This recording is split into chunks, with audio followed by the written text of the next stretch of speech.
Հարգելի հայրենակիցներ, ողջունում եմ ձեզ։ Քո իրավունք հաղորդաշարի այսօրվա թողարկումը վերաբերում է ձեր կողմից ներկայացված հարցերին։ Անցնենք հարցերին։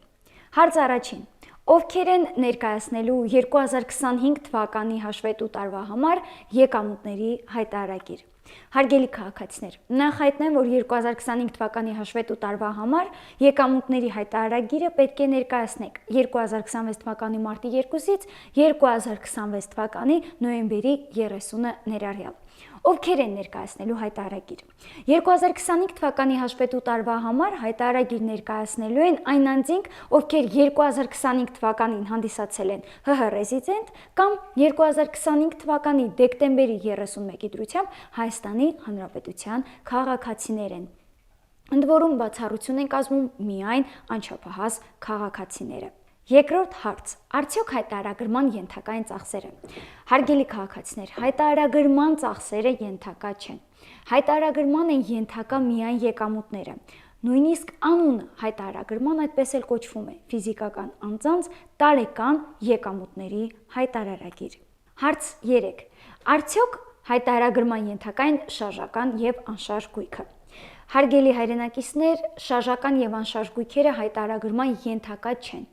Հայտարարագրման են ենթակա միայն 2025 թվականին ստացված եկամուտները։ Հաջորդ հարցը. 1 միլիոն դրամի շեմը վերաբերում է մեկ գործարքին, թե տարվա ընթացքում իրականացված գործարքների հանրագումարին։ Հարգելի հայրենակիցներ, ի տարբերություն նախորդ տարվա, երբ 2024 թվականի հաշվետու տարում ենթակա են հայտարարագրման 300,000 դրամը գերազանցող գործարքները, ապա 2025 թվականին ենթակա են հայտարարագրման այն գործարքները միանվագ, որոնք գերազանցում են 1 միլիոն դրամը։ Ընդ որում, այդ 1 միլիոն դրամի գերազանցումը վերաբերում է յուրաքանչյուր գործարքին, ոչ թե կատարված կամ իրականացված գործարքների հանրագումարին։ Պայմանականորեն ես իրականացրել եմ ամսվա ընթացքում տարվա կտրվածքով 4 գործարք, որոնցից յուրաքանչյուրը կազմել է 900,000 դրամ։ Ապա ես եկամուտների հայտարարագրում այդ գործարքները չեմ ներկայացնում, որովհետև 1 միլիոն դրամի շեմը վերաբերում է յուրաքանչյուր մեկանգամյա գործարքին, ոչ թե իրականացված գործարքների հանրագումարին։ Հաջորդ հարցը. պայմանականորեն իմ գործարքը կազմել է 1 միլիոն 400,000 դրամ։ Արդյոք ես պետք է հայտարարագրեմ 1 միլիոն 400,000 դրամը, այսինքն 1 միլիոնի գերազանցող մասը, թե ամբողջ գումարը։ Հարգելի հայրենակիցներ, եթե ձեր գործարքը կազմել է 1 միլիոն 400,000 դրամ, ապա դուք հայտարարագրում եք 1 միլիոն 400,000 դրամը։ Դուք չեք հայտարարագրում միայն գերազանցող մասը։ Ընդ որում այդ հայտարարագրումից ձեզ մոտ որևէ հարկային պարտավորություն չի առաջանում։ Հաջորդ հարցը. անցանց գնման դեպքում, եթե իրականացվել է գումարի հետ վերադարձ, ապա արդյոք այդ հետ վերադարձը ենթակա է հայտարարագրման։ Ոչ, հարգելի հայրենակիցներ, հետ վերադարձը հայտարարագրման ենթակա չէ, որովհետև հետ վերադարձը տվյալ դեպքում եկամուտ չի համարվում։ Հաջորդ հարցը. արդյոք ենթակա են հայտարարագրման այլ քաղաքացիներից նվիրատվությամբ ստացված անշարժ կամ շարժական գույքերը։ Հարգելի հայրենակիցներ, եթե դուք ընտանիքի անդամ չհանդիսացող ֆիզիկական անձից հաշվետու տարում որպես նվիրատվություն ստացել եք շարժական գույք կամ անշարժ գույք, որի արժեքը գերազանցում է 1 միլիոն դրամը,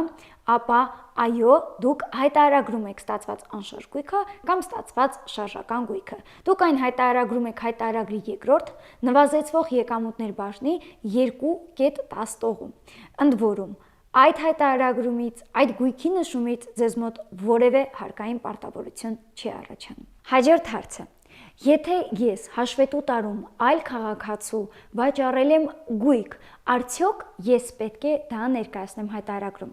Հարգելի քաղաքացիներ, եթե դուք հաշվետու տարում 2025 թվականին այլ անձի վաճառել եք գույք, որի արժեքը գերազանցում է 1 միլիոն դրամը, ապա այո, դուք պետք է այդ ամենը նշեք հայտարարագրում, հայտարարագրի երկրորդ նվազեցվող եկամուտներ բաժնի 2.12 տողում, որը վերաբերում է գույքի օտարումից ստացված եկամուտներին։ Բացառություն են կազմում միայն հողամասերը։ Հողամասերի դեպքում անկախ հողամասի արժեքից անպայման ենթակա է հողամասի վաճառքից ստացված գումարը եկամուտը հայտարարագրման։ Հաջորդ հարցը.